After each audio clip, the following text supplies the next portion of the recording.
análisis de los pernos. Entonces asumo que ya todos deben ver en la pantalla la parte de unión con pernos. ¿Ya? Un momentito y me voy ubicando ahí. Entonces, uniones con pernos. Los pernos son pasadores fabricados de acero estructural o hierro negro galvanizado con cabeza cuadrada y también existe. Ingeniero, hay un ruido extraño. Entonces, los pernos, como decíamos, hay de cabeza cuadrada y cabeza hexagonal. Y en el otro extremo está fileteado, ya está fileteado donde van a presentar hilos o ranuras.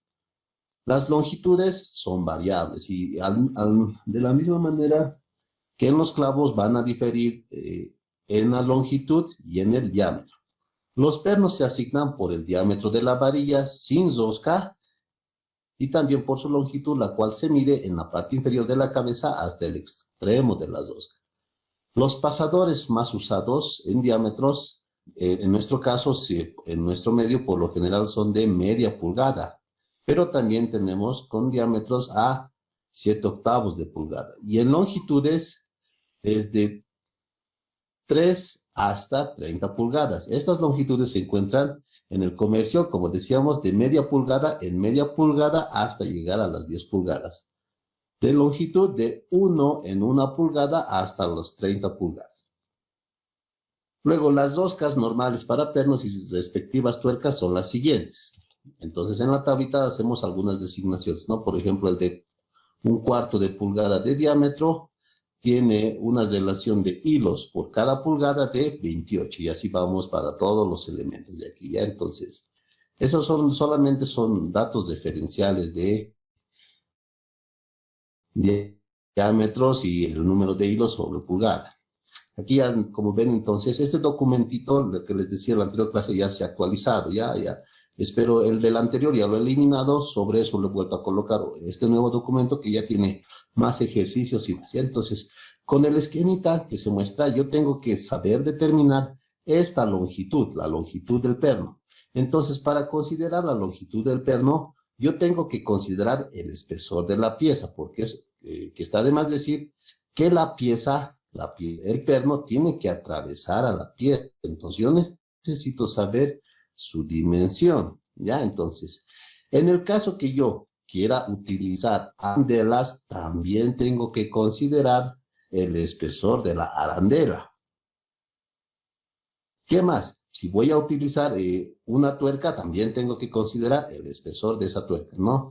Entonces, también hay que añadir una longitud adicional de media pulgada, ¿no? Entonces, siempre ustedes van a ver en la parte, cuando se coloca un perno, una pieza de madera, el otro extremo inferior siempre está sobresalido, ¿no? Más o menos es para resguardar esa distancia de media pulgada.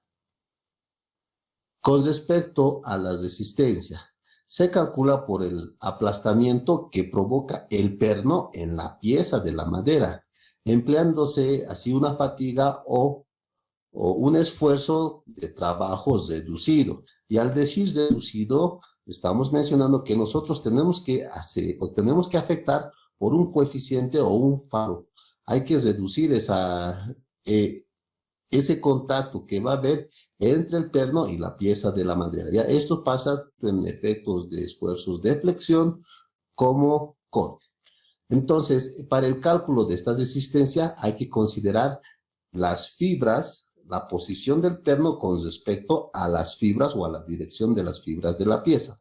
En este caso tenemos que analizar tres: paralelo a la fibra, perpendicular a la fibra y aquellos pernos que pueden formar un ángulo con respecto a las fibras. Entonces, el anterior semestre, por efectos de la pandemia, hemos analizado solamente el caso A, paralelo a la fibra.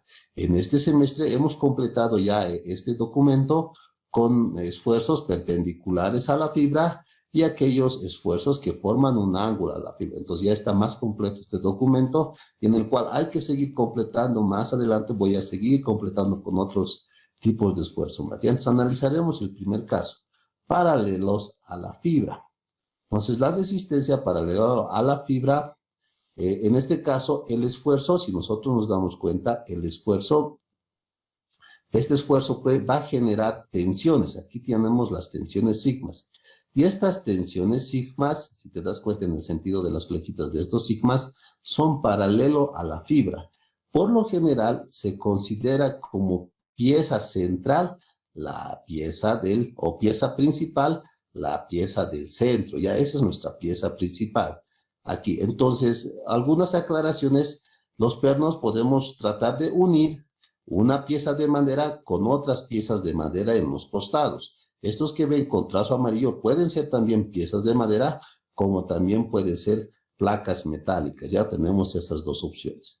Entonces, la capacidad, y si vuelvo a repetir, ¿por qué se dice que son paralelas? Porque estas tensiones que ven aquí, estos sigmas, son paralelas a estas líneas cafés que están viendo ahí, ¿no? Entonces, por eso es el esfuerzo paralelo.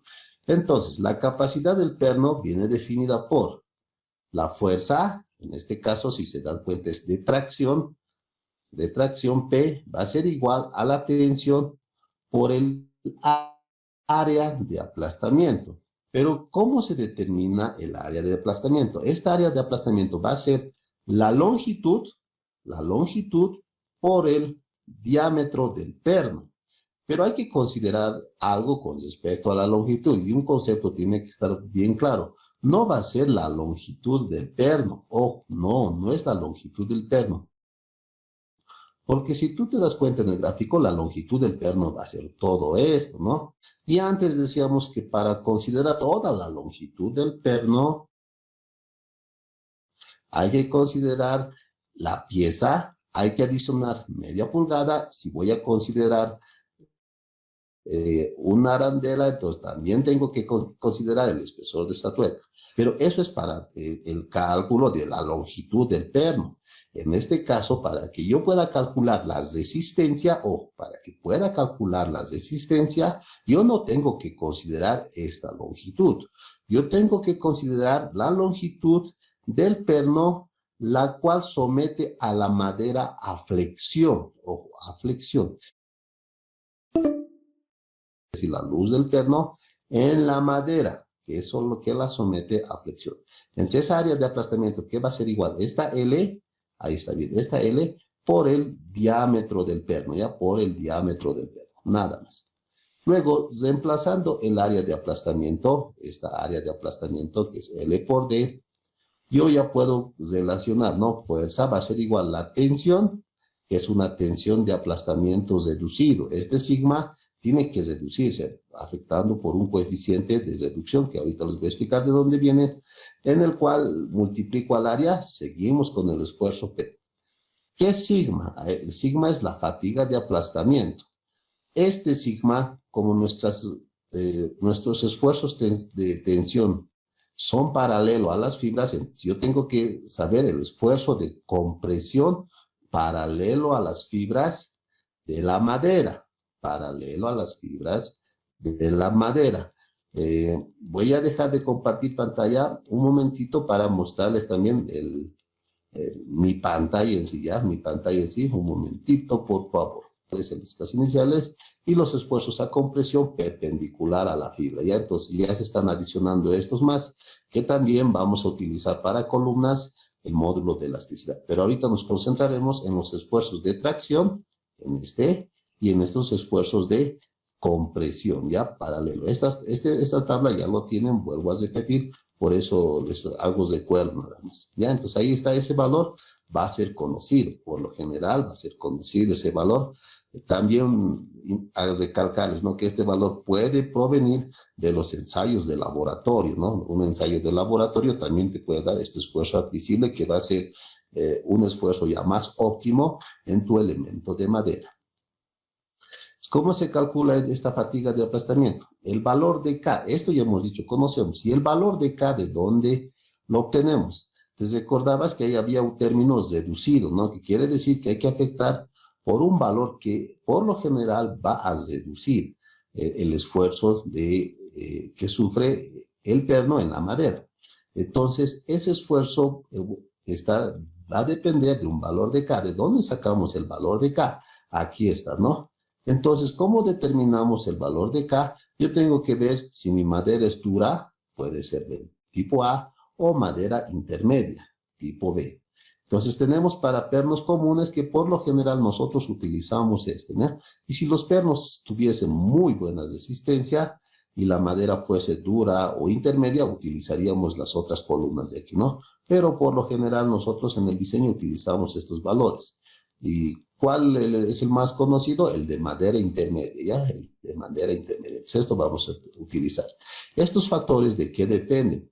De la relación L, que es la luz del perno, en la cual está sometido a flexión, ahí está, en la cual está sometido a flexión en la madera, sobre el diámetro del perno, ¿ya? Entonces yo tengo que sacar la relación y ver a qué valores corresponden.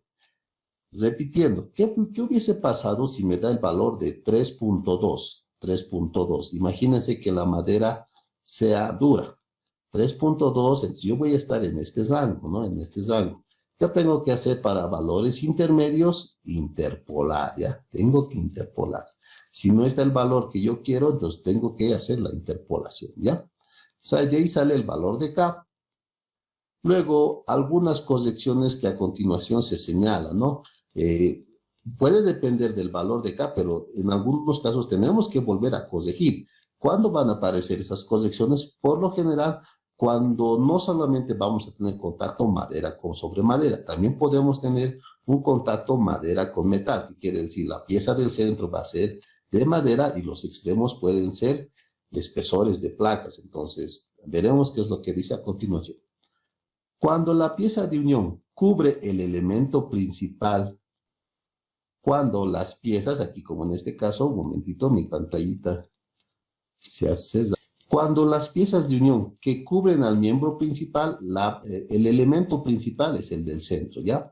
El elemento principal es el del centro y dice que los extremos, las piezas que están al lado, son de madera, que son de madera, en lugar de planchas metálicas, como ven aquí, son de madera.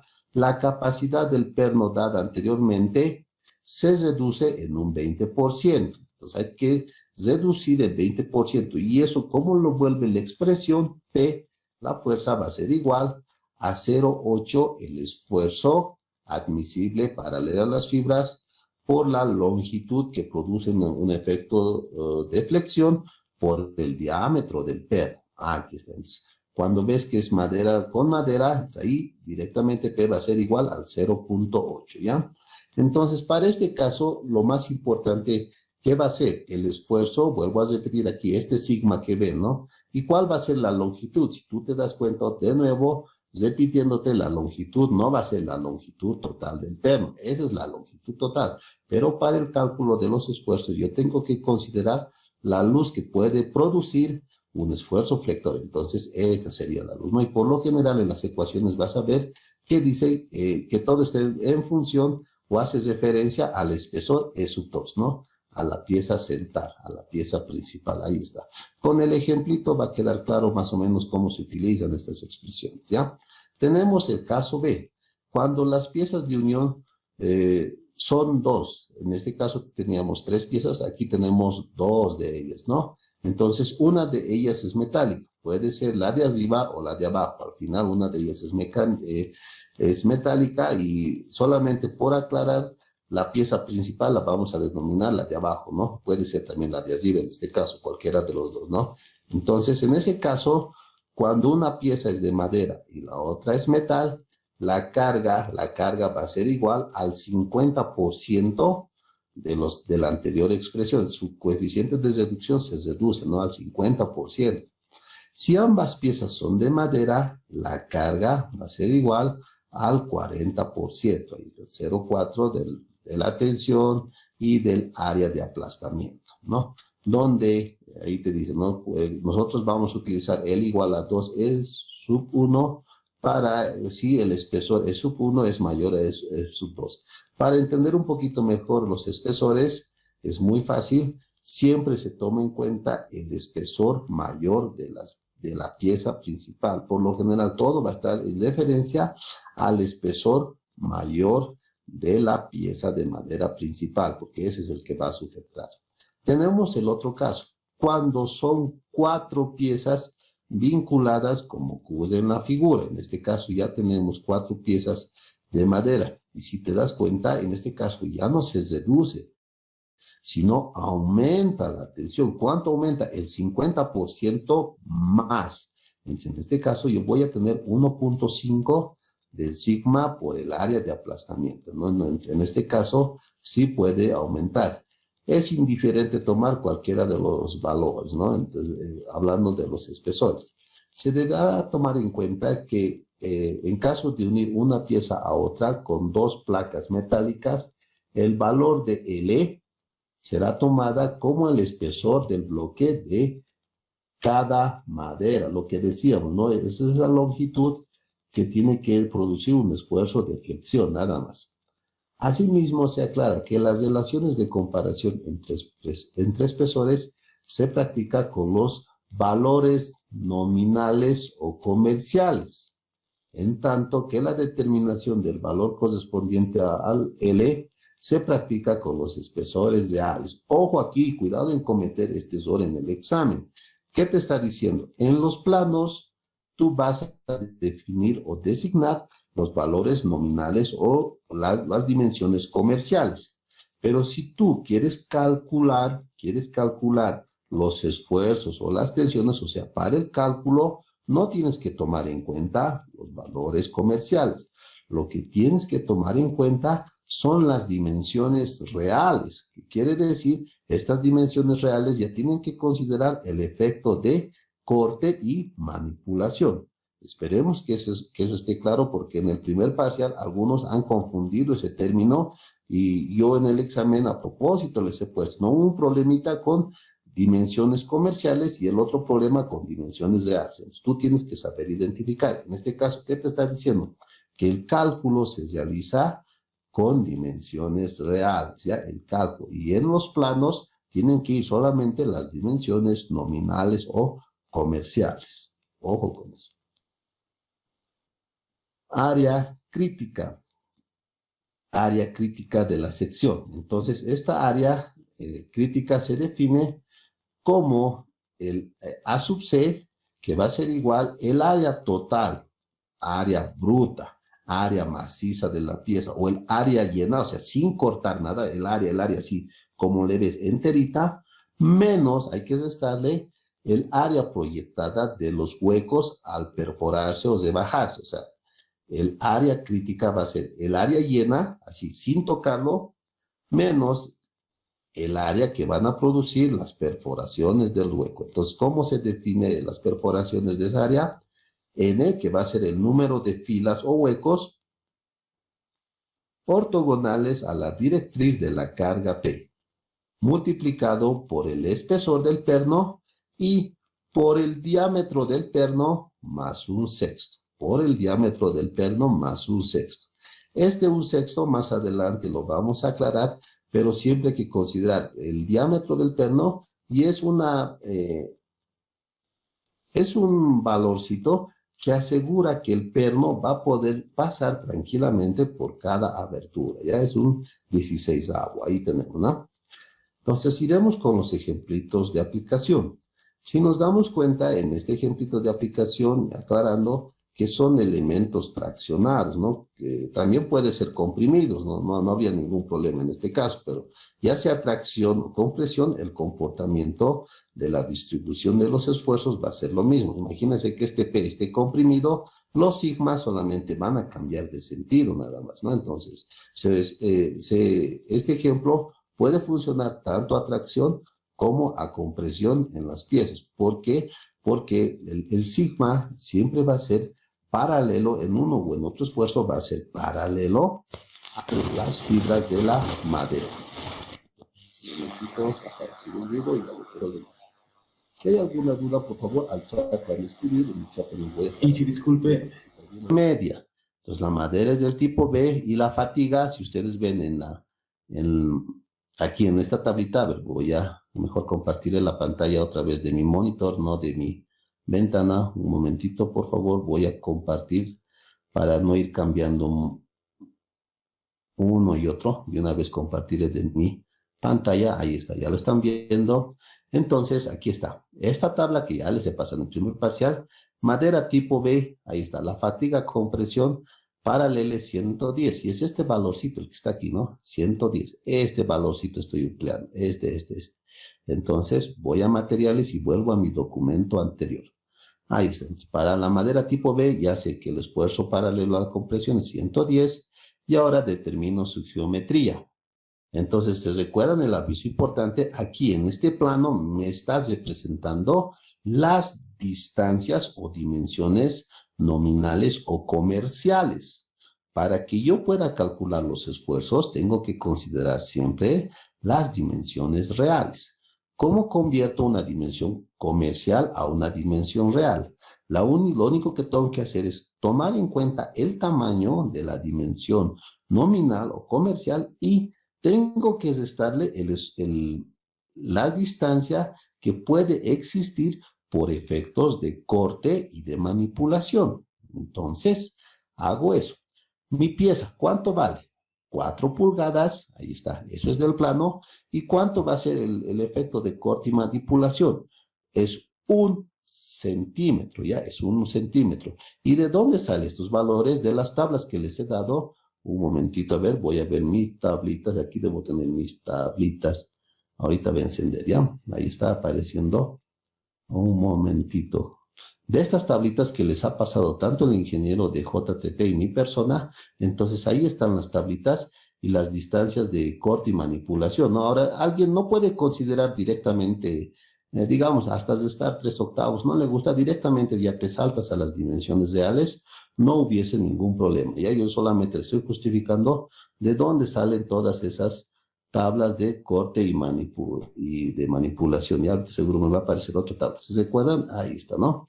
Si tú no quieres hacer como el anterior, directamente lees la dimensión comercial y luego para el cálculo aquí ya tienes las dimensiones reales. Podrías utilizar eso directamente, ¿ya? Entonces, volviendo al problemita, yo solamente aquí estoy demostrando, ¿no?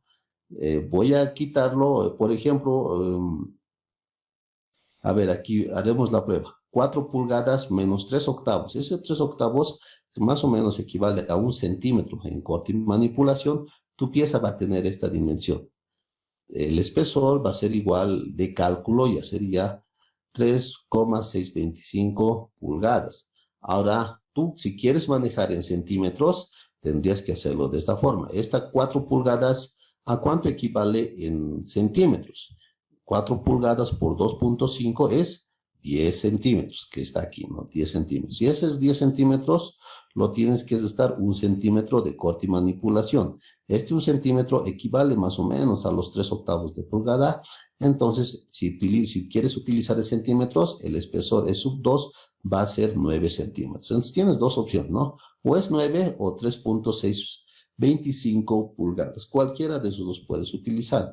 La recomendación: es mejor que trabajes en pulgadas y al último, para calcular el esfuerzo, lo vamos a convertir de pulgadas a centímetros. Ya, esa es la única recomendación nada más. Solamente aquí estoy justificando. No quieres hacer esta conversión, lo que tienes que hacer es ir a las tablas. Aquí, por ejemplo, 4 pulgadas ya debe estar aquí. A ver, te demostraré un poquito cómo haríamos directo. Mi pieza, ¿cuánto es? 4 pulgadas. Ah, ya, 4 pulgadas es el plano y es la dimensión comercial. Yo quiero utilizar directamente la dimensión real. Yo aquí he calculado 9 centímetros. La dimensión real, entonces, aquí vengo a mi tablita, busco cualquier elemento. Aquí está, 4 pulgadas. Su dimensión real, 9 centímetros. ¿Te das cuenta? Es lo mismo, pero aquí está en centímetros. En el otro yo estoy trabajando en pulgadas y en centímetros, como tú quieras, ¿ya? Cualquiera de esos dos puedes hacerlo. De esas dos maneras, en el apunte te lo estoy justificando nomás de dónde sale. Continuando. El diámetro del perno es un dato, ¿no? El diámetro del perno. Entonces nos dice el diámetro del perno 5/8 de pulgada. ¿Qué tengo que hacer ahora? Yo voy a designar como el valor de L, que es la longitud en el perno, no la longitud del perno. La longitud en el perno que produce flexión en la pieza de madera. Entonces, eso coincide con este espesor, es sub 2, ¿no? Entonces, 3,625. Hago la relación L sobre D y voy a tener todo, haciendo la relación en pulgadas, 5,8. Con este valor, yo tengo que sacar el valor de K. Con este valor 5.8 tengo que sacar el valor de K. Entonces, vengo a mi tabla, esa larguita de color verde, 5.8 para maderas intermedias, el valor de K va a estar en este rango, ¿no? Entonces, como no tengo ese valor de 5.8, ¿qué tengo que hacer? Interpolar, voy a interpolar estos valores, ¿ya? Entonces, ¿qué estoy haciendo? Estos valorcitos lo estoy copiando de 5.5, 6, 82.2 y 75.8, lo estoy copiando, aquí está copiado, ¿ya? Ahí está, ya le he copiado esos valorcitos, ¿están? Y ahora interpolo, voy a hacer la interpolación de K, y K me sale 78.37%. O lo que equivale tanto por 1000 en 0.78. Aquí está. Listo. Entonces, yo tengo que sacar una fatiga de aplastamiento reducido. Se va a ser reducido porque este factor es menor a la unidad, 0.78, por mi esfuerzo de compresión paralelo en la pieza de madera, que es 110. Multiplicando a ambos, tengo 86. Y como ya tengo este sigma, la capacidad en un solo perno, ojo, en un solo perno va a ser igual el esfuerzo por el área de aplastamiento, que es L por D. Entonces, multiplicando, como les decía, ¿no? Yo aquí estoy trabajando en pulgadas, este esfuerzo tengo kilogramos sobre centímetro cuadrado por la longitud que produce un esfuerzo de flexión va a ser 3.625 pulgadas. El diámetro del perno, 5 pulgadas. ¿Y cómo lo convierto después? Digo, una pulgada cuadrada va a tener 2.54 centímetros cuadrados. Esto es ya por factor de conversión nada más, ¿ya? Entonces, al tener 2.54 centímetros elevado al cuadrado, ya toda mi capacidad o mi esfuerzo en el perno se vuelve de 1.260 kilogramos, ¿ya? Ya en las unidades mismos se simplifican estos centímetros cuadrados y ya tengo solo kilogramos, pero eso es en un perno. La pregunta es determinar la capacidad en una unión, no en un perno, sino en una unión. Esa unión, ¿cuántos pernos tiene? 4. Entonces la capacidad en la unión va a ser, la capacidad total va a ser igual los 4 pernos por la fuerza que aguanta cada perno. Entonces, 4 por 1.260 te va a dar 5.040 kilogramos. Entonces, la capacidad que tiene la unión va a ser igual de 5.040 kilogramos, ¿ya? No sé si hasta ahí alguien tiene alguna pregunta al respecto, y si no, pasamos al segundo ejemplo. Mecánico, si es mecánico, si ustedes se programan todo eso, no van a tener ningún problema. Las tablitas tendrían que interpolarse. En algunos casos, si pueden convertirlo en una tendencia parabólica o lineal, también sería interesante, ¿no? Ya tendrían su ecuación, ya a ustedes les dejo todo eso, ¿no? Cómo podrían encontrar valores intermedios y demás. Ese va a ser el único problemita. A ver, continuaremos ya más rápidamente. Es el mismo, la idea es la misma, solamente que la diferencia es que aquí tenemos ya 2 piezas nada más, ¿no? 2 piezas. Entonces, ¿qué nos dice? Determinar la capacidad del empalme y la capacidad de tracción. Ojo, aparte te está diciendo el esfuerzo de tracción para las piezas que se muestran en la figura, empleando pernos de 3/4 de pulgadas en un número igual a 6. Las maderas son del tipo B, que quiere decir intermedias, son intermedias, ¿ya? Entonces, dice 6 pernos, pero aquí, ¿cuántos pernos estamos mirando? Solamente 3. ¿Dónde están los otros 3? Están al fondo, ¿no? No lo podemos ver, está en profundidad. Entonces, aquí tenemos 3 pernos y al fondo, si pudiésemos ver en el espejo, tenemos otros 3. Ahí se completan los 6 pernos. Vámonos con los materiales, la solución. Primero hacemos materiales y como me dice que es madera intermedia, ¿de dónde voy a sacar estos valores de compresión y tracción? De la tablita que ya les he pasado, ¿no? Los esfuerzos de compresión, aquí está. Para madera tipo B, intermedio 110, y en la tracción, ¿cuánto nos está diciendo? 105. Entonces esos valores de esa tabla los estoy sacando. Luego vuelvo a mi problemita, paso con la geometría.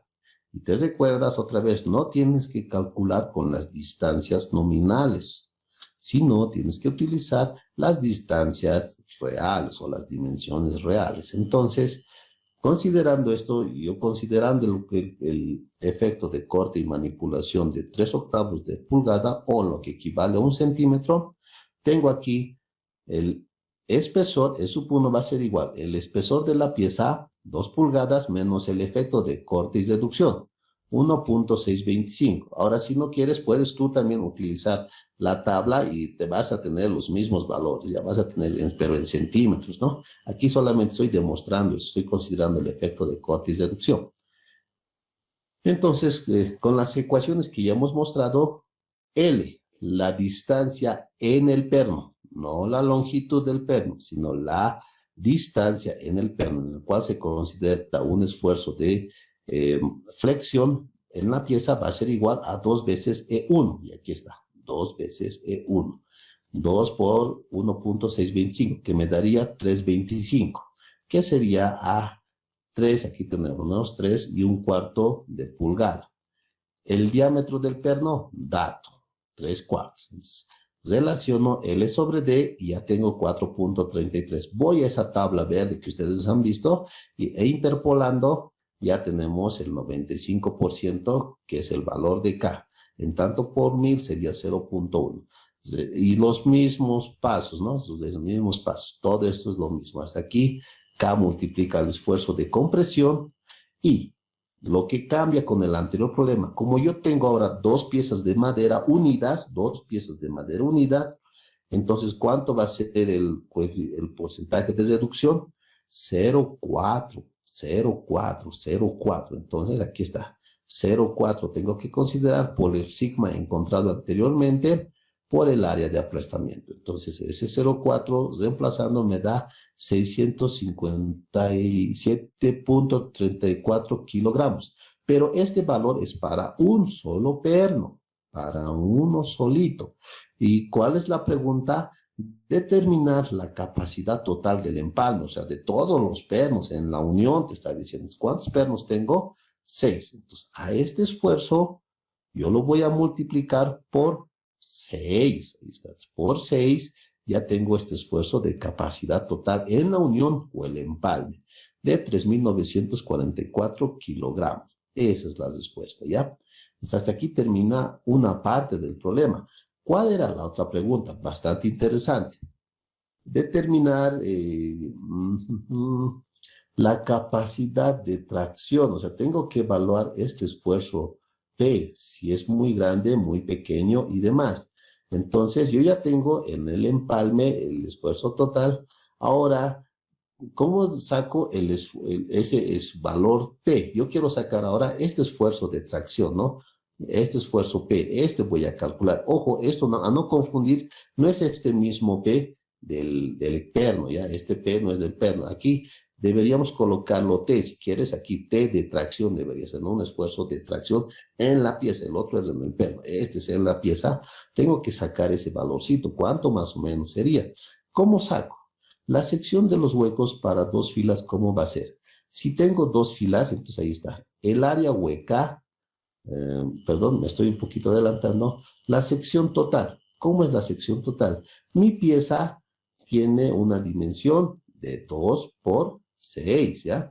Ahí está. Mi pieza tiene de 2 por 6. Este amarillito, su dimensión es de 2 por 6. Ahí está. Mi pieza tiene de 2 por 6. A cada lado, vuelvo a repetir, tengo que trabajar con las dimensiones reales, no comerciales. Entonces, como yo tengo en mi pieza 2 por 6, tengo que restarle el efecto de corte y manipulación. Al 2 les resto ese efecto de corte y manipulación. Al 6 les resto ese efecto de corte y manipulación. Y luego aquí tengo las unidades en pulgadas cuadradas. Yo voy a llevarlo a centímetros cuadrados. Una pulgada cuadrada va a tener 2.54 centímetros cuadrados y aquí está su área total. El área bruta, el área llena, el área neta. A esta área yo tengo que restarle, y ustedes ya saben, el área de los huecos. ¿Para qué? Para obtener el área crítica. ¿Cómo calculo el área de los huecos? El área de los huecos va a ser igual al número de filas en la pieza. número de filas en la pieza. En la pieza, en el esquemita, ¿cuántos pernos te están mostrando? 3. 1, 2, 3. Ahí está. Tus 3 pernos están aquí. Y en la profundidad, porque nos dicen en el enunciado, son 6 pernos. Entonces, yo tengo una fila de 3 y en la profundidad hay otra fila de 3. En total, ¿cuántas filas habría? 2 filas nada más, ¿no? 2 filas de 3 pernos cada fila.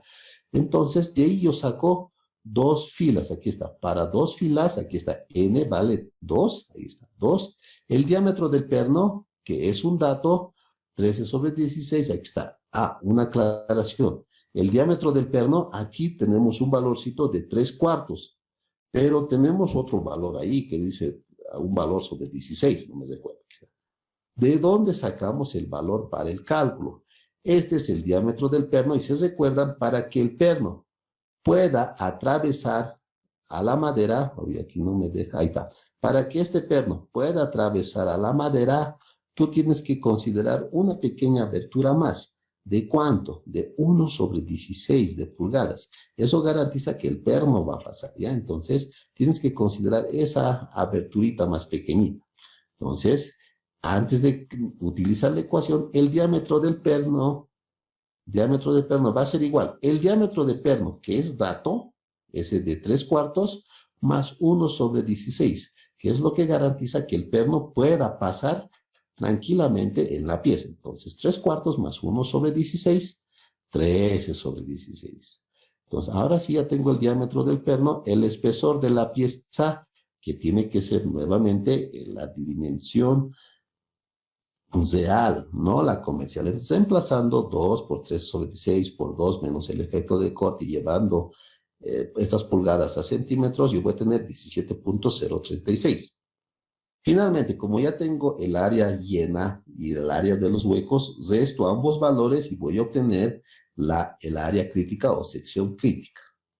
Entonces, como ya tengo el esfuerzo paralelo a tracción, y el área crítica, la carga T va a ser igual a 4.403,28. O sea, en otras palabras, esta carga P tiene que soportar 4.000 algo, lo que hemos sacado, ¿no? 4.403. Esta carga de aquí tiene que ser 4.403. ¿Está claro? Sí, ¿no ven? Esa carga P me está diciendo cuánto es el valor de la carga P. ¿Para qué puede servir ese proceso mostrado? Puede servir para determinar, a ver, ¿qué hubiese pasado si este valor era 5.000? Imagínate que este valor hubiese sido 5.000. Si este valor hubiese sido 5.000 y no te preguntaba cuánto es, tú hubieses podido determinar la cantidad de pernos. A ver, ponte a pensar, si este valor no te hubiese preguntado determinar cuánto puede aguantar esta carga P, cuánto puede aguantar, sino nosotros por solicitaciones, imagínense que hubiese correspondido a un elemento isostático, hiperestático o 2 piezas, yo puedo determinar esta carga P. Imagínate que yo resolviendo mi esfuerzo de tracción, yo determino que esto sale 5.000. Entonces, con las relaciones anteriores, yo puedo sacar el número de pernos, ¿ya? Entonces, conociendo ese valor y determinando este valor, yo divido una cantidad entre este valor y yo ya tengo el número de pernos. Ojo con eso, ¿ya? Entonces, este proceso sirve para ambos, para calcular cuánto puede aguantar esa carga, y si la carga T hubiese sido dato, yo hubiese sacado el número de pernos al dividir entre esta relación también, ¿no? Entonces, eso es otra forma de aplicar ese valorcito. Ya tenemos 2 maneras. ¿Hay alguna duda al respecto? Antes de pasar a las resistencias de pernos, ya hemos hecho paralelo. Ahora vamos a hacer perpendiculares a la fibra. Ahora, a las resistencias de los pernos para esfuerzos perpendiculares a la fibra. ¿Qué quiere decir perpendiculares a la fibra? Si te fijas, el esfuerzo, fíjate, la carga P viene de manera paralela, ahí está, de manera paralela a la pieza, pero ¿cómo está llegando al perno? ¿Te das cuenta? El perno tiene posición perpendicular. Entonces ahí está, ¿no? A eso se refiere la perpendicularidad. Entonces la fuerza está siendo perpendicular a el perno. Entonces yo tengo que considerar ahora este tipo de diseño. ¿Cómo lo hago? Son parecidas las ecuaciones, pero hay que cambiar algunos coeficientes de reducción. En ese caso, ¿qué nos dice aquí? Los esfuerzos son perpendiculares a la dirección de la fibra de la pieza del miembro principal. Este es el miembro principal, por si acaso. Ya la madera que está aquí de cafecito, ese es el elemento principal, es el que está en el medio. Donde la capacidad viene definida como P es igual a la fatiga admisible a compresión perpendicular a la fibra, pero este valor tiene que ser reducido, o reducido por el área de aplastamiento. Y el área de aplastamiento ya saben que va a ser no la longitud del perno, sino la longitud de flexión en el perno, en el miembro principal. Como les decía en el anterior, a ver, un momento más aclararemos, insertar, un momentito. No tendría que ser esta longitud del perno, no, nada que ver, no sería esta longitud del perno, para nada. Tiene que ser aquella longitud que pueda producir un esfuerzo de flexión en la pieza principal. La pieza principal es del medio, entonces posiblemente la longitud va a ser esta, ¿ya? La de aquí adentro. Esa va a ser la longitud, ¿ya? Posiblemente, ¿ya? Entonces, ¿qué va a ser del diámetro del perno en centímetros o en pulgadas? No, eso está de más. Este valor sí está de más. A ver, yo lo voy a ir tratando de posar en los apuntes. Entonces, eso tengo que encontrar, iremos avanzando. La fatiga de aplastamiento reducido, a su vez, viene vinculado con una fatiga admisible a compresión perpendicular a la fibra. ¿Qué nos está diciendo? Esta fatiga de compresión perpendicular, entonces a la fibra tienes que ir a la tablita y yo tengo que tomar esta fatiga de compresión perpendicular a la fibra. Aquí está, ahí está. Tengo que considerar esto nada más, ¿no? Esta columna que ya les he dado esta tablita. Eso voy a considerar y volviendo otra vez a la triste realidad, F sub C es esa fatiga que les he mostrado perpendicular. M, coeficiente que depende de la relación L sobre D. Y entonces esta tabla voy a utilizar para determinar el valor de M, ¿ya? El valor de M es esta tablita. Y tengo para maderas del tipo A, que son maderas duras. También tengo para maderas del tipo B, que serían las maderas intermedias. Y como ven ahí en su imagen, tengo para pernos comunes. Y también voy a tener para pernos súper resistentes, que lo ven aquí, ¿no? Entonces ahí están las tablitas. Y otra vez, ¿no? Si hay, en el caso que te diese un valor intermedio, por ejemplo, aquí yo tengo 6.5, de 6 a 6.5. ¿Qué pasa si me da 6.3? ¿Qué tienes que hacer? Interpolar, nada más, ¿ya? Interpolar. Luego, hay que sacar otro coeficiente más, un valor R. Y este valor R, porque si nos fijamos en la ecuación, va a ser M, ya sabemos, de la tablita. R de la siguiente tablita de aquí abajo. Y esta tablita depende solamente del diámetro, ¿ya? Del diámetro del perno. Y rapidito, fácil se puede encontrar este valorcito. Hasta aquí es muy sencillo y determinaremos con un ejemplito saldremos de las dudas, ¿ya? Con un ejemplito vamos a salir de las dudas. Entonces, ¿qué nos dicen este problemita? Determinar ¿hay alguna duda? ¿No? Determinar la capacidad de unión de la figura cuyo miembro principal de madera intermedia, o sea, tipo B puede ser, tiene un espesor de 6 pulgadas. Me está hablando de la madera principal, ¿no? La que les decía, es la que está en el centro.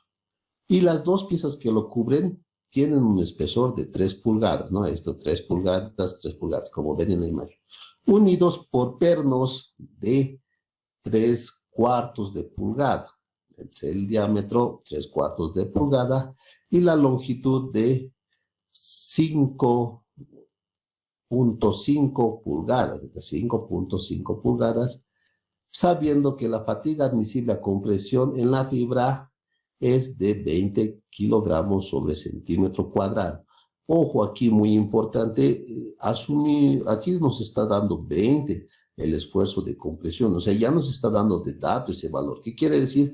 Que yo ya no tengo que utilizar este valor de 28, ¿no? Posiblemente cuando no tengan los otros datos, tú tienes que utilizar esta tabla, pero aquí ya nos está dando datos. ¿Por qué razón? Nada es raro que en este problemita, o en la práctica, o para este enunciado, haya llevado al laboratorio, ¿no? Al laboratorio ha llevado su elemento principal, lo ha sometido a un esfuerzo perpendicular a la fibra, ha hecho la rotura y seguro el ensayo del laboratorio le ha dado 20, ¿no? Entonces, ya está más seguro todavía la pieza porque ya tiene un valor real. Entonces, con ese valor real, yo tengo que calcular los demás parámetros. Ojo con eso, ¿ya? Entonces, aquí vemos, nos dice la longitud, aquí vemos de la pieza vale 6 pulgadas, ¿no? La longitud vale 6 pulgadas. Y a esas 6 pulgadas yo tengo que restarle el efecto de corte y torsiones. En ese caso ya me están diciendo que yo considere la longitud de 5.5 pulgadas, que sería este, ¿no? 5 puntos, o sea que esta L ya está considerando el efecto de corte y manipulación. Y el diámetro es de 3/4. Entonces, ¿qué hago? El mismo procedimiento. Divido la longitud que produce un esfuerzo flexión sobre el diámetro del perno, me da 7.3333. Este valor me va a servir para determinar el valor de M. Y como es un valor raro, a ver, me voy a fijar 73333 para madera intermedia, aquí está. 73333 para madera intermedia sería este, ¿no? Este valor, pero madera intermedia, ya, está entre 100 y 99.1, entre 100 y 99.1. ¿Qué tengo que hacer? Como es un valor intermedio de 73333, interpolar. Entonces aquí ya lo estoy interpolando, ¿no? Ahí está el valor de 100 y de 99.1. Estoy interpolando y saco el valor de M, que verdad 99.4%, lo cual equivale a 0.994 en tanto por 1. Luego saco el valor del diámetro, el valor de R. R que depende del diámetro. Como el diámetro es 3/4, a ver, aquí está. El diámetro es 3/4, busco, aquí está. Este valorcito debería ser R. A ver, aquí me marcaré por si acaso, para que vean, para 3/4, este debería ser mi valorcito de R. A ver, lo voy a confirmar, nada más un momentito. Me haré mi colorcito. Ahí está, ¿no? Entonces, para 3/4, yo tengo aquí que R vale 1.41 y eso debería estar aquí. Con el diámetro de 3/4 de la tabla, R vale, ahí está, 1.41, tal cual. ¿Qué hago? Reemplazo nada más en la ecuación de fatiga de aplastamiento reducido. ¿Por qué se dice reducido? Porque ya está siendo afectado por el valor de M, ¿no? Entonces, del 99.4 que he sacado interpolando por 1.41, que es R, y por la fatiga compresión, que posiblemente en este problema viene de un ensayo a compresión que ha sacado en laboratorio. Multiplicando esos valores tengo 28.031. ¿Cuál va a ser la carga en cada perno? En cada perno va a ser igual a Q por el área de aplastamiento, y ahí está, ¿no? El esfuerzo que hemos obtenido por la longitud, que es 5.5, por el diámetro, que vale 3/4 de pulgada, y eso lo llevo a centímetros cuadrados, en el cual ya voy a tener el esfuerzo o la carga en un solo perno, que es de 745.98. ¿Cuál era la pregunta? A ver qué dicen. Determina la capacidad en la unión, no en cada perno, sino en la unión. En todo el ensamble, ¿cuántos pernos tengo? 4. Esta capacidad de cada perno tengo que multiplicar por 4 pernos. Entonces ahí está la capacidad que va a soportar la unión, va a ser de 2.983. En algún caso lo puedo redondear, sí, ¿no? La capacidad de unión va a ser 2.984, porque está bordeando muy cerca ese valorcito, ¿no? Entonces, ese sería el ejemplito del caso de esfuerzos perpendiculares en los pernos, ¿no? Este tema ya se está añadiendo este semestre, en el anterior no, y ahora vamos a ver el caso general. ¿Qué sería la resistencia del perno a esfuerzos que forman un cierto ángulo? Esto hemos añadido justo esta semana, ¿no? Por eso un poquito me he retrasado al ingresar el día de hoy, ¿no? He añadido este problemita, hoy día lo he transcrito y todo eso, y aquí está. ¿Alguna duda del anterior caso antes de pasar esto? Este es el caso general, y si aprendes este, el otro, ya es simple, no es fácil el otro, ¿no? Este es un caso oblicuo, donde en este caso ya no es paralelo, tampoco es perpendicular. Está formando un cierto ángulo. Entonces, en el anterior teníamos tablas para paralelo, teníamos tablas para perpendicular. Y en el caso oblicuo, ¿qué haríamos? Como es una fusión, yo tengo que utilizar las anteriores tablas. Entonces, es un caso completo, ¿ya? Voy a utilizar las tablas de los anteriores problemitas. Es la única forma de resolver. Como no hay dudas, avanzaremos. En este caso, la capacidad de los pernos a un esfuerzo que forman un cierto ángulo con el miembro principal, aclarando nuevamente, el miembro principal es esta maderita del centro, que ven aquí de cafecito, ese es el miembro principal, la cual se define como la carga por el esfuerzo, sigma sub c. Ojo, este sigma sub c no es ni perpendicular, no es ni paralelo. O ese sigma sub c no es perpendicular, no es paralelo. Entonces, ¿cuál uso? Ahorita vamos a aclarar. Luego, por la longitud de flexión en el perno. La longitud de flexión en el perno, ¿ya? La longitud de flexión en el perno. Por el diámetro del perno. Entonces, ¿de dónde sale el valor sigma sub c? Como les decía, no es ni perpendicular, no es ni paralelo, tiene que ser oblicuo. Este valor puede vincularse con los anteriores casos a través de la expresión de Hankinson, que quiere decir lo siguiente: el sigma va a ser igual a la multiplicación, o sea, hace un juego, tanto lo une o lo fusiona lo perpendicular con lo paralelo. Entonces va a ser aquí el esfuerzo que tenemos de manera reducida paralela, P va a ser paralela, y Q es el perpendicular, sobre el paralelo por el seno del ángulo que puede formar con la fibra de la pieza principal, más la carga que se produce reducida con el efecto perpendicular por el coseno del ángulo que estuviese formando con la pieza principal, ¿ya? Entonces, eso nomás, ¿ya? Veremos un ejemplito, ahí está, nada más, solamente este es el ejemplito. Nos dice: determinar la capacidad de unión en la figura que se muestra sabiendo que las fatigas admisibles a la compresión corresponden a maderas intermedias, a maderas tipo B. Asuma, ojo, muy importante para que no cometan esos errores, aquí lo he cambiado de esta forma: asuma el efecto de corte y manipulación en la pieza de media pulgada, ¿ya? Entonces, si yo te doy dato corte de manipulación en la pieza, ya no necesitaríamos utilizar esta tabla, ¿no ve? Porque yo ya te estoy cambiando la distancia de corte. Esto sirve para en el caso que no conozcamos esos valores de efecto de corte y manipulación. Aquí yo te estoy diciendo, yo te voy a dar el corte de manipulación que sea de media pulgada. Aquí se consideran distintos valores, ¿no? De 3/8 y todo eso, de 1 centímetro y demás. Pero aquí yo te estoy dando esto para que salgas de la duda, ¿ya? Porque tienes que recordar que para el cálculo tienes que considerar el efecto de corte y manipulación, ¿ya? Entonces, ojo con eso. Y las distancias que aquí ves en pulgadas son las dimensiones nominales, nominales o comerciales. Entonces, pasamos con la solución. Materiales. Como la madera es de tipo intermedio, el esfuerzo de compresión va a ser la siguiente.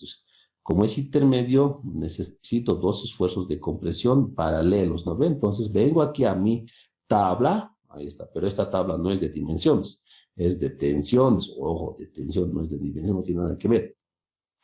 La fatiga perpendicular va a ser 28 y la fatiga paralela va a ser 110, ¿ya? Uno va a ser 110 y el otro va a ser 28. Entonces, esos valores lo llevo ahí.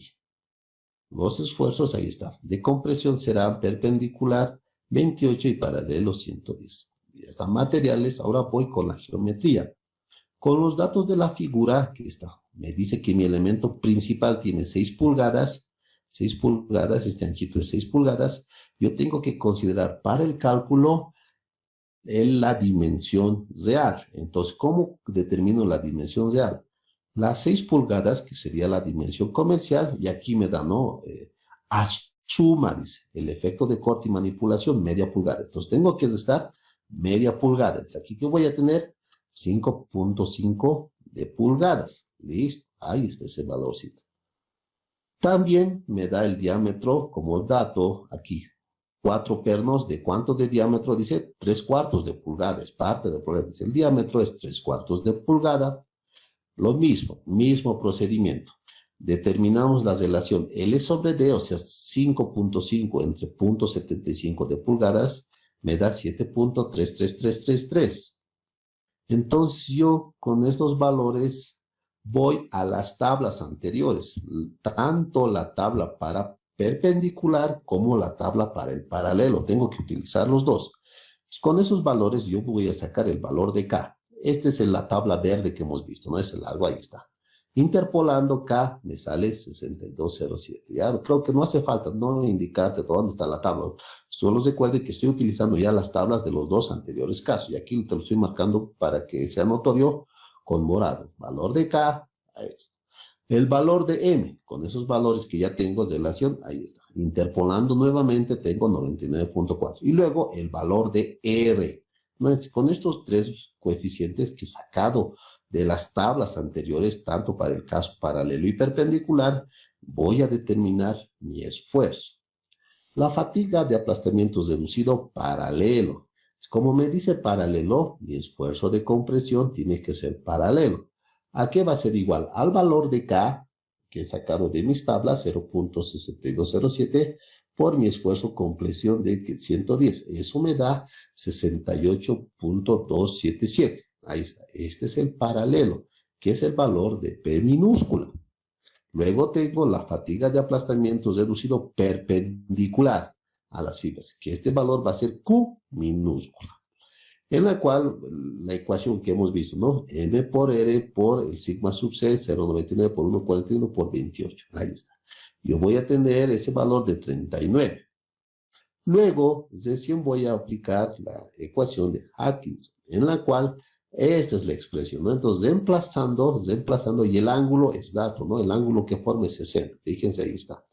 Entonces, reemplazando en la ecuación los valores de P y Q que hemos sacado con el ángulo de 60, entonces, en coseno y en seno voy a tener un esfuerzo de 44.134, ¿ya? Pero ojo, ese es el sigma C para una forma oblicua.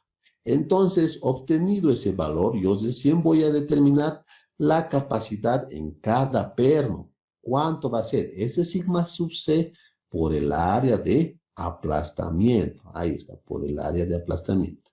Reemplazando por el área de aplastamiento y llevando de pulgadas cuadradas a centímetros cuadrados, voy a tener el valor de 1174.532 kilogramos. Pero como me dice determinar la capacidad en la unión, ahí está, en la unión, no estación en cada perno, en la unión, yo voy a obtener el valor tengo que multiplicar a este valor de cada perno por el número de pernos. ¿Cuántos pernos tengo? 4. Multiplicando por 4, me sale entonces que la capacidad de la unión va a ser de 4.698 kilogramos, ¿no? Y hasta aquí ya tendríamos los 3 casos en uniones con pernos, ¿ya? En uniones con pernos. ¿Alguna pregunta al respecto? Sí, te escucho. Si se optara en las uniones por planchas de metal, ¿ayudaría en algo? Es decir, en el efecto de corte. Sí. Si nos damos cuenta, en las expresiones de inicio, sí cambia la expresión. A ver. Aquí debe estar, aquí debe estar. Ahí está. Si nos damos cuenta, los esfuerzos incrementan. ¿Cómo te das cuenta que incrementan si utilizas metálico? Porque en esta expresión te dice, ¿no? Cuando una pieza está unido a dos metálicas o a una metálica, es mayor, como más, o sea, tiene mayor esfuerzo que si fuese madera sobre madera, ¿no? Y esas relaciones aquí, en estos valorcitos lo van a delatar. Uno es mayor que el otro. Entonces, como tú dices, el considerar una pieza metálica sí ayuda mucho, no es más resistente, obviamente, y sí ayuda mucho, incrementa mucho a la carga, es mejor, ¿no? Es mejor. ¿Y siempre será 0.5? Estaba viendo eso en su fórmula. No, depende del caso, depende del caso. En este caso solamente es cuando tuviese, en el caso, si tuviésemos dos, uno fuese una pieza de madera y el otro fuese metálico, ¿no? Depende de cada caso. Si te das cuenta en los coeficientes, depende si es tres piezas, dos piezas, y cuando es cuatro piezas, imagínate que en lugar de estos, en los extremos yo tuviese una planchita de metal, entonces sería mucho más desfavorable, ¿no? O sea, mejor, ¿no?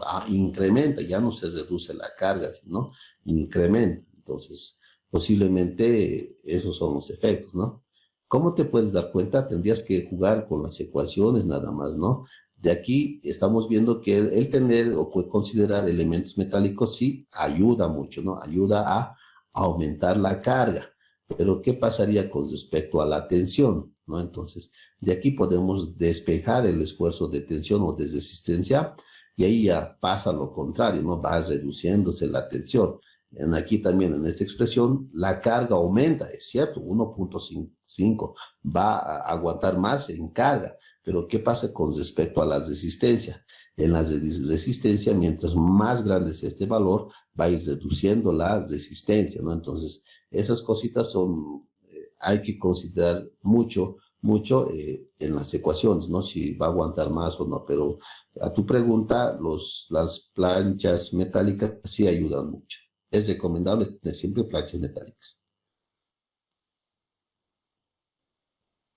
¿Está claro?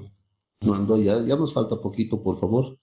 Tenemos media horita más, luego seguro van a ir a refrigerarse o comer algo antes de pasar con el ingeniero de JTP.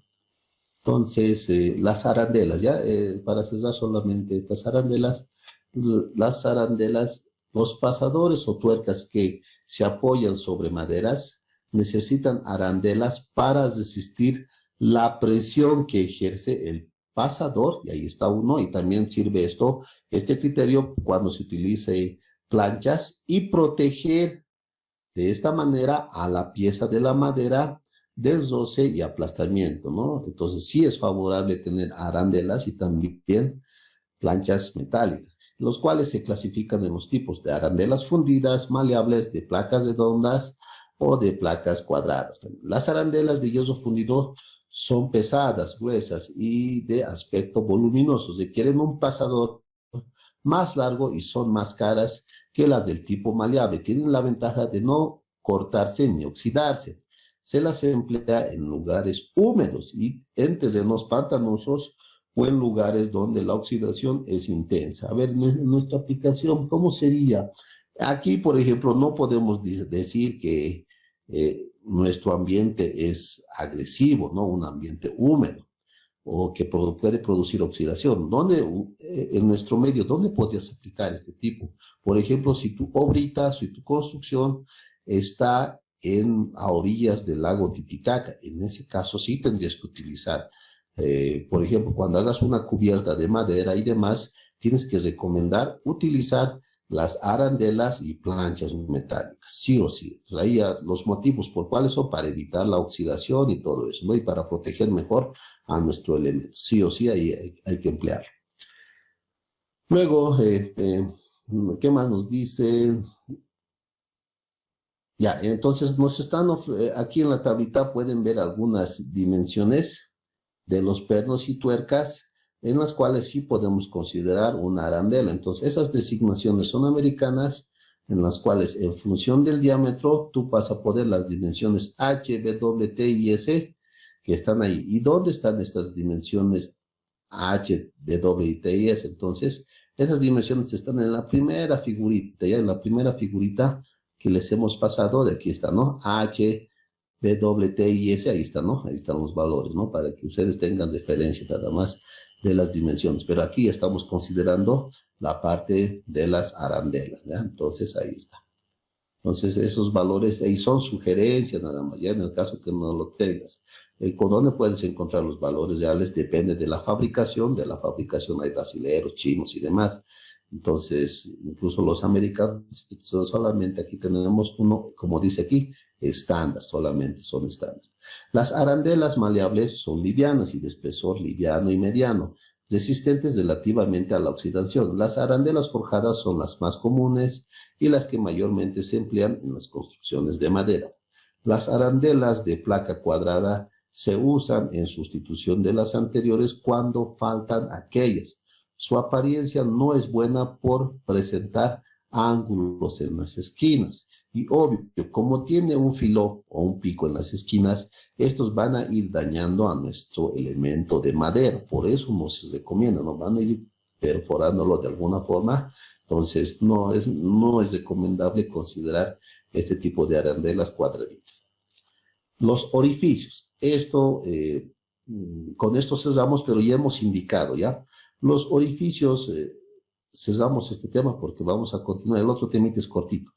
Los orificios para pasadores deben tener un diámetro superior al de estos con un huelgo. ¿Qué quiere decir huelgo? O espacio de 1/4 a 1/8 en los apoyos y de 1/16 en los demás casos, de modo que el diámetro interior de la arandela será lo que hemos dicho, ¿no? El diámetro del perno más 1/16. Cuando se presenten fuertes solicitaciones en el diseño, será necesario calcular las arandelas especiales de planchas metálicas, en cuyo caso se debe considerar el área de aplastamiento de la madera. La flexión de la plancha debe ser tomada para determinar el espesor de la misma, ¿ya? Entonces ahí estamos dando esa recomendación que hemos dicho ya anteriormente. Entonces hasta aquí cerraríamos el tema de uniones. Este tema de uniones, aclararle que es un tema muy amplio, entonces posiblemente para el siguiente semestre voy a ir incrementando otro tema más, porque nos faltarían los tirafondos, ¿no? Nos faltarían los tirafondos y demás. Y poco a poquito, cada semestre, si continúo, voy a seguir aumentando otro tema más, ¿no? Entonces, no se queda aquí este tema, vamos a seguir avanzando. Y si alguno de ustedes le ha interesado el tema, trate de buscar los apuntes del siguiente semestre, si es que continúo, y se va a ir completando más, ¿no? En este caso ya hemos completado de manera más general los pernos, ya hemos considerado los pernos. Pasaremos ahora al capítulo 5. Hemos visto en este tema esfuerzos de tracción y compresión de manera indirecta. Ahora pasaremos con esfuerzos de tracción en piezas de madera. Y eso ya les he dejado en su documento. Entonces yo voy a buscar ahorita, por favor, un momentito, me esperan. Buscaré mi documento y también ese temita, capítulo 5, un tema muy importante, ¿ya? Las columnas, y vayamos pensando en fecha de examen, ¿ya? Voy a hacer una propuesta para un poquito relajar la mente. Su examen, mi propuesta nada más, que sea el 10 de noviembre, ¿no? Mejor si es más antes por mí, ¿no? Pero el 10 de noviembre. Ahora, si ustedes quieren, gustan, podría ser hasta el tema de hoy, pero la siguiente semana, pero llevaremos efectos de compresión más en este capítulo, y el examen está programado para el 10 de noviembre, ¿ya? Entonces ahí es una propuesta nada más. Al final de esta sesión vamos a verlo. Los temas no son complicados, al igual que el primer parcial, ya entran un poquito más de conceptos nada más, ¿no? Entonces, vayan pensando que posiblemente su examen, con ustedes vamos a quedar el día de hoy, va a ser el 10 de noviembre. Entonces, vayan estudiando, los temas no son complicados. Capítulo de elementos de madera. Entonces, tirantes, ¿qué quieren decir los tirantes? Son aquellos elementos que están siendo traccionados, no jalados, ¿no? En palabras simples, ¿no? A la madera. Se agarra la madera y estos esfuerzos están siendo sometidos a tracción. Por lo general, ¿dónde se dan estos elementos? A ver, aquí me haré un pequeño esquemita. Podemos tener techos, si te das cuenta, imaginen que sea una cubierta, ¿ya? Una cubierta de un techo. Entonces, un momentito, por favor, un momento, cercha puede ser de cualquier tipo, ¿ya? Ahí está, me estoy inventando nomás un tipo, solamente para aclarar lo siguiente. Es muy aplicable donde van a haber, por ejemplo, elementos sometidos a tracción. Por lo general, son los miembros inferiores, ¿ya? No, un momentito, mi dibujito. Este tipo de elementos se producen o aparecen por lo general en la parte inferior de mis cubiertas, de mis celosías, de mis armaduras. No me gusta a mí emplear mucho el término armaduras porque hace pensar que todo tiene que ser metálico, ¿no? Entonces, serían estos elementos, ¿ya? En los elementos inferiores, aquí aparecen cuando estamos hablando de maderas, ¿ya? En estos elementos inferiores aparecen los tirantes de madera. En la experiencia, por ejemplo, hay una construcción bastante interesante aquí en el matadero de la ciudad del Alto, en el matadero municipal del Alto, que queda en la Juan Pablo II, hay unos galpones. Ahí, por ejemplo, su cubierta o su techo es de madera. Algo que me ha parecido un poquito llamativo es que, como yo les decía, los elementos inferiores son traccionados y pueden ser de madera, ojo, pueden ser de madera, pero en el diseño de esa cubierta, ¿qué ha pasado? Como sabe que es un elemento a tracción, estos elementos inferiores, en vez de madera, lo ha puesto cables. ¿Por qué razón? Porque los cables, bueno, o no cables, sino elementos metálicos como basas conjugadas, los cuales estos elementos resisten muy bien a la tracción. Entonces, es bastante interesante cuando alguien pase por ahí, es clarito del matadero municipal del Alto, la Juan Pablo II, vaya viendo en esas lecturas, son 2 o 3 casas más allá, es interesante esa cubierta, aquí está reemplazado por cables. Entonces, en este punto aparecen los elementos traccionados o de tirantes. Entonces, aquí, ¿qué nos dice? Los tirantes son piezas de madera que trabajan a tracción y que aparecen entonces cerchas, pendolones y pares inferiores. En su cálculo no interviene la esbeltez, pero la pieza traccionada debe considerarse la sección crítica que le hemos visto anteriormente, o mínima transversal debilitada por los debajes o empalmes que finalmente controla el diseño de la pieza. O sea, es una continuación de lo que hemos visto anteriormente. Tensiones admisibles. Esta tablita, estos valores son los mismos. A ver, un momentito, compartiré mi pantalla completa para no tener que... Estos valores de los esfuerzos admisibles están en el grupo andino y yo también les he pasado y están en esta tabla que hemos mostrado, ¿no? Aquí está. Entonces, ¿qué he hecho? Solamente he copiado los esfuerzos de tracción, aprovechando algo importante. Entonces, quisiera que comparen estos valores, ya lo voy a resaltar. Los esfuerzos de tracción, y aquí tendría el otro esfuerzo de compresión, ¿ya? ¿Te das cuenta en los valores? No hay mucha diferencia, ¿no? No hay mucha diferencia. Si te das cuenta, unos 145, en el de B 110, 105 y en el 80, 75. ¿Qué quiere decir esa comparación?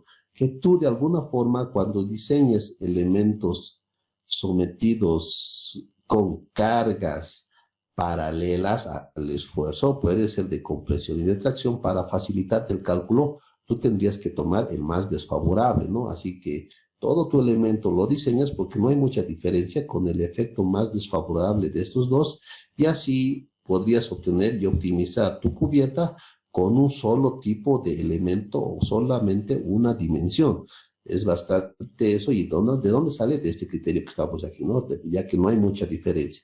Podrías tú solamente obtener, ya sea en tracción o en compresión, una sola dimensión del elemento, pero ¿cómo? Considerando el efecto más desfavorable de estos dos, ¿ya? Eso es solamente un criterio que yo te estoy dando, que yo lo aplico, ¿no?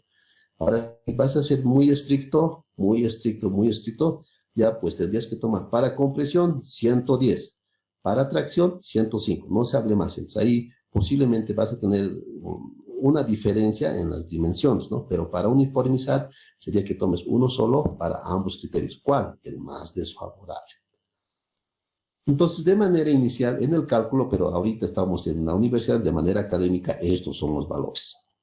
De manera inicial en el cálculo, para cubrir los efectos de la reducción neta, se recomienda iniciar el proceso con una fatiga del 85%. ¿Qué nos está diciendo? Si tú, cuando resuelvas esta cercha, imagínate esta cercha, vas a encontrar solamente los esfuerzos, las fuerzas y las tensiones posiblemente de la tablita que te he mostrado aquí, vas a conocer tú cuánto puedes resistir cada pieza.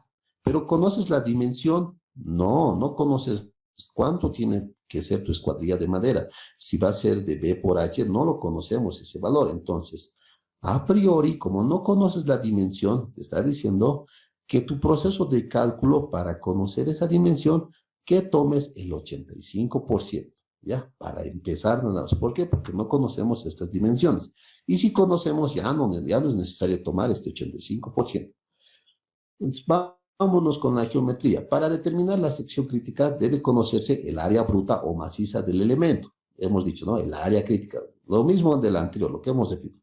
A la cual debe estarse la sección proyectada de la perforación o cebajes A sub T, que nosotros lo hemos visto como A sub H, ¿no? En el anterior tema es igualito, es igualito. Entonces, la sección crítica se determina mediante la ecuación de Steinman, que fija la fracción del taladro de un pasador colocado a 3 bolillos, determinándose luego el número de huecos en la sección crítica. Sí, entonces, como un esquemita, nosotros tenemos el siguiente tirante. En este caso, si se da cuenta, el tirante o el esfuerzo está ubicado en el centro de gravedad. No vamos a tener ningún problema, porque el esfuerzo está aplicado en el centro, entonces con las perforaciones, que hay una distribución simétrica en los esfuerzos, tanto en la fibra superior y en la fibra inferior, entonces todo es constante, estamos bien, es un problema facilito. Evidentemente la sección crítica es la indicada y la fatiga real viene definida como el esfuerzo de tracción, P, que sería la carga de tracción que está jalando al elemento sobre el área crítica. Y recordar, el área crítica va a ser el área llena, o sea, sería más o menos así, ¿no? El área llena, pero a esta área llena tú tienes que quitarle la perforación de estas aberturas. Listo. La sección crítica es fácilmente determinada y la fatiga real de tracción puede ser calculada por la anterior expresión. Los tirantes pueden soportar grandes esfuerzos que resultan limitados por las reducciones señaladas con respecto al área de sección, con ese 0,85. Debe señalarse que la simplificación introducida en las uniones y empalmes empleados de los conectores metálicos permitió reemplazar con ventaja los tensores metálicos como ser cables, maderas de acero con elementos por elementos de madera. Entonces, aquí está el único ejemplito que tenemos, porque ya hemos visto hartos elementos de tracción en los anteriores casos, ¿no? Entonces, puede ser tracción o compresión, está sencillo. Entonces, en este caso, ¿qué dice? Se tiene un elemento sometido a tracción y perforado con pernos de media pulgada, el cual debe soportar un esfuerzo de 5.5 toneladas. Determinar la fatiga real empleando madera tipo B, ¿ya? Tipo B. Entonces, en este caso yo ya conozco el esfuerzo de tracción en la madera. Entonces voy primero materiales. Me dice, como la madera es tipo B, ¿cuánto tengo que utilizar? 105, ahí está. Para maderas tipo B, el esfuerzo de tracción en la pieza va a ser de 105. Obviamente es paralelo a las fibras, ¿no? Es de 105. Luego, geometría. Como no conozco la dimensión de esta pieza, porque aquí no te das cuenta, no te dice la pieza es de 3 por 6, no te está diciendo eso, no conocemos ese dato. Como no conocemos la dimensión había una recomendación. Tienes que considerar a priori o inicialmente el 85% del esfuerzo. Eso voy a tomar en cuenta. Entonces, determinando el área bruta, considerando la reducción del 85%. El área va a ser igual fuerza sobre la tensión. Y a esta tensión voy a considerar el 85%. Y ahí está, ¿no? La tensión que era dato del anterior punto, 105 por 0,85. Y a todo eso va a ir a dividir al esfuerzo de 5.500. Voy a tener 61.625 centímetros cuadrados. ¿Qué hago con esta área? Esta área voy a buscar, esta área yo tengo que buscar en mi tabla, 61. Entonces voy a mi tabla grande. ¿Dónde está mi tabla? Creo que es 61, decía, ¿no? Uy, 61, mi área valía 61. 61, aquí está, ¿no? Este es el que más se aproxima. ¿Se dan cuenta? ¿A cuál pertenece? A 2 por 7, ¿no? 66 tengo ahí, de 2 por 7. Y ahí están, de 2 por 7, 66. Ya, entonces ahí ya lo he encontrado de mis tablas. Entonces, la sección total de mi pieza va a ser igual a 2 por 7. A ver, un momentito, aquí creo que un pequeño errorcito he cometido, un pequeño errorcito, ¿ya? Entonces, el área total. Aquí, ¿dónde está el errorcito? Si quieren lo voy a volver a ver, ahorita lo corregiremos. 2 por 7, porque es el problema cortito. 2 por 7, entonces aquí la sección total de la pieza es 2 por 7. 2 por 6, ¿cuánto da? A ver, un momentito, 2 por 6. 2 por 6 da 56, no, muy bajito, 2 por 7. Entonces, como da 2 por 7, aquí yo debería colocar 7. Lo voy a volver a subir solamente. Este problemita ya corregido, pero se los resaltaré para ver. Ahí está, lo haremos conmigo en vivo, 2 por 7. Y tengo que considerar siempre para los cálculos el efecto de corte y manipulaciones. Aquí 2 menos el efecto de corte y manipulación. Y aquí tendría los 7, ¿no? Aquí debería ser 7. Ahí está. 7 por este valor. Espero que estén viendo toda mi pantalla. Y ahora calcularé. Saco mi HP y ahí tenemos, ¿no? Se me ha ido eso, menos 3 octavos. 3 octavos, deben estar mirando mi HP también, ¿no? Ahí está, 7 menos 3 octavos. Y por 2.54 elevado al cuadrado. Se me ha ido. Ahí, ese valor me da, por ejemplo, 69,45 por redondeo. Si uno es impar, tiene que redondearse a par, ¿no ven? Entonces ahí está. 456, ahí está. Ya está el valor modificado. Ya está el valor modificado. Diámetro interior. ¿Cómo calculo el diámetro interior? Va a ser el diámetro del perno, que aquí nos da de dato. El diámetro del perno es media pulgada, más una holgura, te decía, ¿no ve? Entonces un huelgo, te decía, es ahí de 1 sobre 16 para permitir el paso del perno y garantizarlo. Un medio más 1 sobre 16, 9 sobre 16.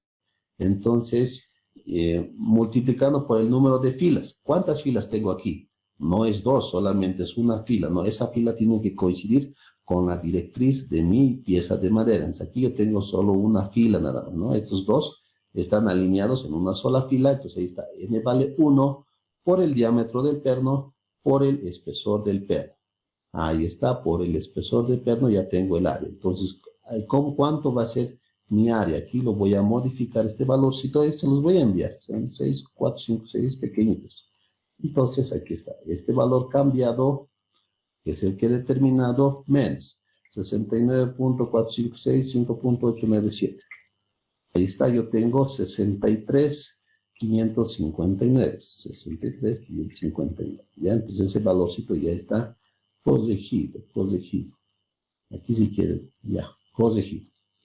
Luego, ¿qué me dice? Mi esfuerzo que va a resistir, que he determinado, posiblemente es resuelto. Si es una cercha, ¿qué quiere decir ese esfuerzo? Si es resuelto una cercha, ese esfuerzo de tracción me ha dado 5.5 toneladas. Si ese valorcito ya está aquí, ¿no? 5.5 toneladas, lo llevo a kilogramos sobre Bueno, lo cambio a kilogramos y lo único que tengo que hacer es dividir 5.000 entre 63. A ver, un momento, no lo veo bien. 63. 63. 60. ¿Cuánto me da ese valorcito? Cálculo. 5.562. ¿Qué se ha metido esta coma? Ya. Está 559. 5, o no. 559. 86, ¿no? 86 y has reducido. 86. 86,534. Ahí está. 86,534. Y este valor es menor al esfuerzo de tracción admisible, que lo he sacado de mis tablas. ¿Te recuerdas? Ese 105. Ahí está. Es ese valor, ¿no? Como este valor es menor, ¿sí? ¿Hay alguna duda? Tal vez me he equivocado, a ver, verificaré. Esta no está bien. Como este valor es menor al esfuerzo de tracción admisible, cumple. Por lo tanto, este sería mi resultado. Ya, este sería mi resultado. Entonces, esto ahorita lo voy a volver a subir. Es cortito, ¿se da cuenta? Y hasta aquí sería nuestra clase de hoy, ¿no? El esfuerzo de tracción. Este ejemplo se complementa con los anteriores problemas que hemos llevado tanto a tracción y a compresión. El siguiente capítulo que viene es el tema de columnas. ¿Alguien tiene alguna pregunta al respecto? Sí, porque les van a empezar a presionar las demás materias con otros exámenes, con proyectos, con prácticas y demás, ¿no? Entonces yo tampoco quiero de mi parte, ¿no? Otra vez también a ustedes oprimirlos, ¿no? No quiero ser el opresor. Ahí está, que hay algún feminista por ahí. Pero eso es lo único que les puedo decir. El día, agéndense por favor, el 10 va a ser su examen. ¿Hasta dónde? Hasta donde lleguemos la próxima semana, ya hasta donde lleguemos la próxima semana. Entonces, si no hay más dudas, hasta aquí sería nuestro examen de hoy. Bueno, nuestro tema de hoy. Su examen es el 10, vuelvo a repetir. Y sin más que decir, me despido de ustedes hasta la próxima semana y no se descuiden de sus materias. Nos vemos. Chao.